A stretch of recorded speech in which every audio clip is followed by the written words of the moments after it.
Hello दोस्तों, सबसे पहले मैं आपसे रिक्वेस्ट करना चाहती हूँ कि वीडियो देखने के बाद सब्सक्राइब ज़रूर कर लीजिएगा।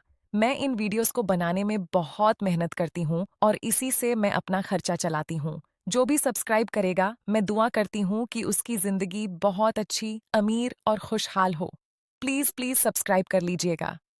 दोस्तों, आज की कहानी है एक ऐसी लड़की की जिसका नाम था प्रिया। प्रिया का जन्म एक छोटे से गांव में हुआ था, जहां सुबह की पहली किरण के साथ किसान खेतों में जुट जाते थे। उसके पिता रामलाल एक मेहनती किसान थे, जो दिन रात खेतों में काम करके परिवार का पेट पालते थे। माँ लक्ष्मी घर संभालती थीं। प्रिया उनकी इकलौती बेटी थी। बचपन से ही वह पढ़ाई के साथ घर के काम भी करती थी। स्कूल से लौटते ही वह पानी भरती, बर्तन मांजती और कभी-कभी खेतों में भी हाथ बटाती। सब उसे देखकर कहते, प्रिया, तू तो सोने जैसी है। लेकिन किस्मत को कुछ और ही मंजूर था।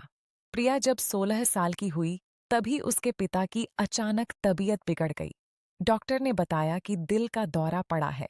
गांव के छोटे अस्पताल में इलाज चला, लेकिन पैसे की कमी में सही दवा न मिल सकी। रामलाल कुछ ही दिनों में इस दुनिया को अलविदा कह गए। पूरे गांव में शोक छा गया। प्रिया और उसकी माँ रो रो कर बेसुध हो जातीं। अब घर की कमान प्रिया के कंधों पर आ गई। शुरू के कुछ महीने तो गांव वाले मदद करते रहे, लेकिन धीरे धीरे सब अपनी जिंदगी में व्यस्त हो गए।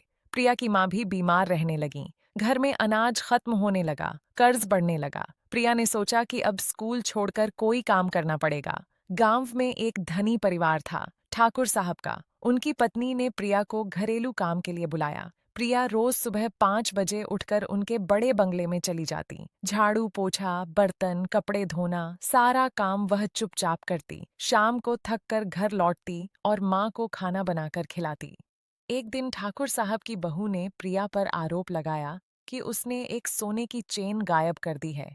प्रिया ने रो रो कर कहा, मैंने कुछ नहीं लिया है। मैं तो कभी किसी की चीज भी नहीं छूती। लेकिन किसी ने उसकी बात नहीं सुनी। ठाकुर साहब ने गुस्से में उसे घर से निकाल दिया और पूरे गांव में बदनामी कर दी।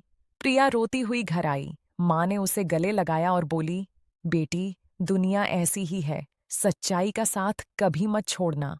उस रात प्रिया ने फैसला किया कि गांव में अब नहीं रह सकती। बदनामी के डर से माँ को भी साथ ले जाना मुश्किल था। माँ ने कहा, जा बेटी, पुणे शहर जा। वहां मेरी एक दूर की रिश्तेदार रहती है, शायद मदद कर दे। प्रिया ने अपनी छोटी सी गुड़िया वाली पुरानी थैली में 2 साड़ियां, कुछ चावल और माँ का दिया हुआ राम नाम का माला रखा। सुबह बस पकड़ी और शहर की ओर चल पड़ी। पुणे पहुंचकर उसने रिश्तेदार का पता ढूंढा, लेकिन पता चला कि वे 2 साल पहले गांव चले गए हैं। अब प्रिया अकेली थी। बस स्टैंड पर ही रात काटी। भूख लगी तो पास की दुकान से एक रोटी मांगी, लेकिन दुकानदार ने कहा, पैसे हैं तो ले, नहीं तो चली जा। प्रिया के पास केवल 100 रुपए थे, जो माँ ने दिए थे। वह पानी पीकर सो गई। अगले दिन उसने काम ढूंढना शुरू किया। कई घरों में पूछा, लेकिन हर जगह शर्त रखी जाती, पहले जमा राशि दो या अनुभव चाहिए। थक हार कर वह एक छोटी सी गली में पहुंची, जहां कपड़े की एक दुकान थी। दुकान की मालकिन का नाम था शांताबाई।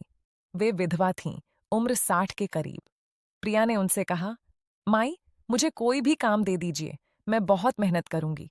खाना रहना बस मिल जाए। शांताबाई ने प्रिया को ऊपर से नीचे तक देखा। लड़की की आंखों में सच्चाई दिखी।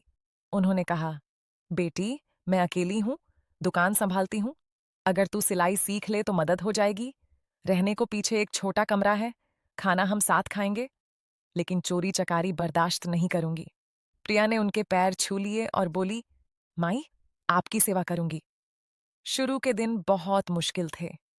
प्रिया सुबह 7 बजे दुकान खोलने में मदद करती, फिर सिलाई मशीन पर हाथ आजमाती। सुई बार बार हाथ में चुभ जाती, कपड़ा खराब हो जाता। शांताबाई धैर्य से सिखाती, धीरे धीरे बेटी, जल्दबाजी मत कर। शाम को दुकान बंद करके दोनों मिलकर रोटी दाल बनातीं। प्रिया रात को मशीन पर प्रैक्टिस करती रहती। धीरे धीरे उसकी सिलाई सुधरने लगी। 6 महीने बाद प्रिया ब्लाउज, पेटीकोट और आसान कुर्ते अच्छे से सिलने लगी। ग्राहक उसकी सिलाई की तारीफ करते। शांताबाई खुश होती। एक दिन उन्होंने कहा, प्रिया, अब तू आधा काम संभाल लेती है, मैं थक जाती हूँ। प्रिया ने मुस्कुराकर कहा, माई, आप आराम कीजिए, मैं हूं ना। धीरे धीरे दुकान की कमाई बढ़ने लगी। प्रिया ने सुझाव दिया, माई, अगर हम बच्चों के कपड़े भी बनाएं और स्कूल यूनिफॉर्म का ऑर्डर लें तो फायदा होगा। शांताबाई ने हामी भरी। प्रिया ने आसपास के स्कूलों में जाकर बात की। पहले छोटा ऑर्डर मिला, फिर बड़ा। दोनों मिलकर रात दिन काम करतीं। अब दुकान में दो और सिलाई मशीनें लग गईं। प्रिया ने एक गरीब लड़की को भी काम सिखाना शुरू कर दिया। 1 साल बीत गया। प्रिया अब पूरी तरह बदल चुकी थी। उसकी चाल में आत्मविश्वास था, बातों में विनम्रता। माँ को गांव से बुला लिया।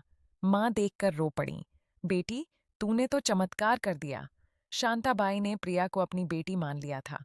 वे कहतीं, प्रिया, तूने मुझे नई जिंदगी दी। लेकिन मुश्किलें अभी खत्म नहीं हुई थीं।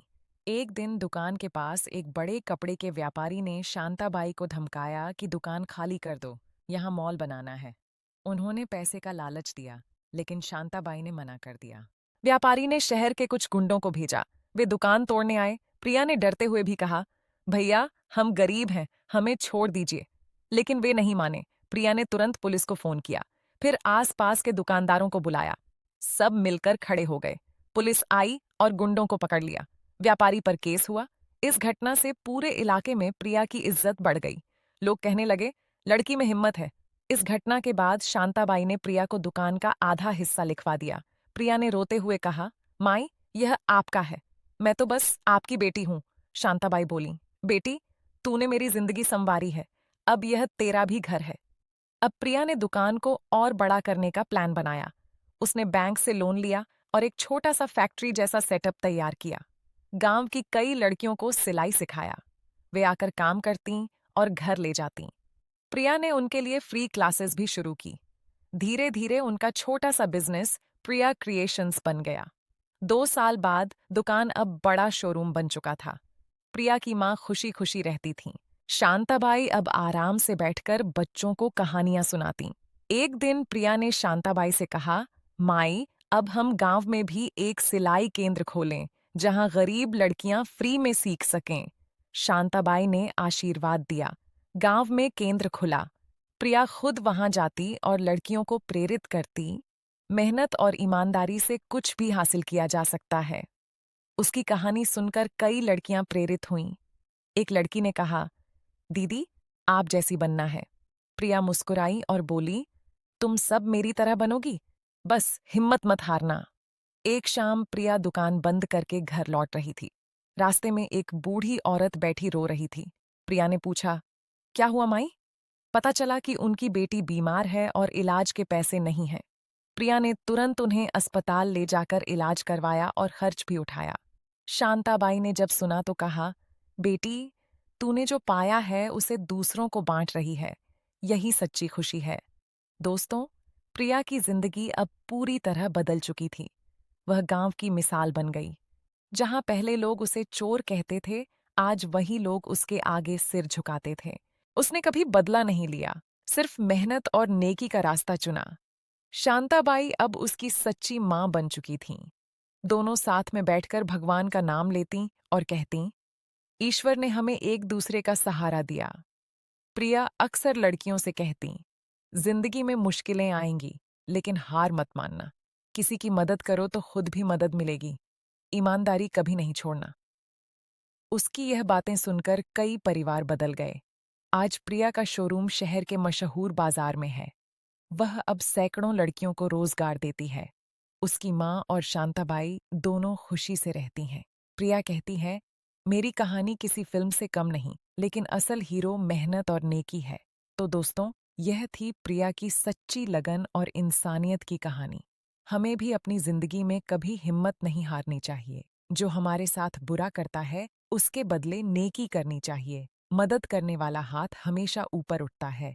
अगर आपको कहानी पसंद आई हो तो लाइक जरूर करना और चैनल को सब्सक्राइब कर लेना। कमेंट में बताना कि आपको सबसे ज्यादा क्या पसंद आया। मिलते हैं अगली कहानी में। तब तक अपना और अपने परिवार का ख्याल रखना। जय श्री कृष्ण। कहानी शब्द संख्या लगभग 500।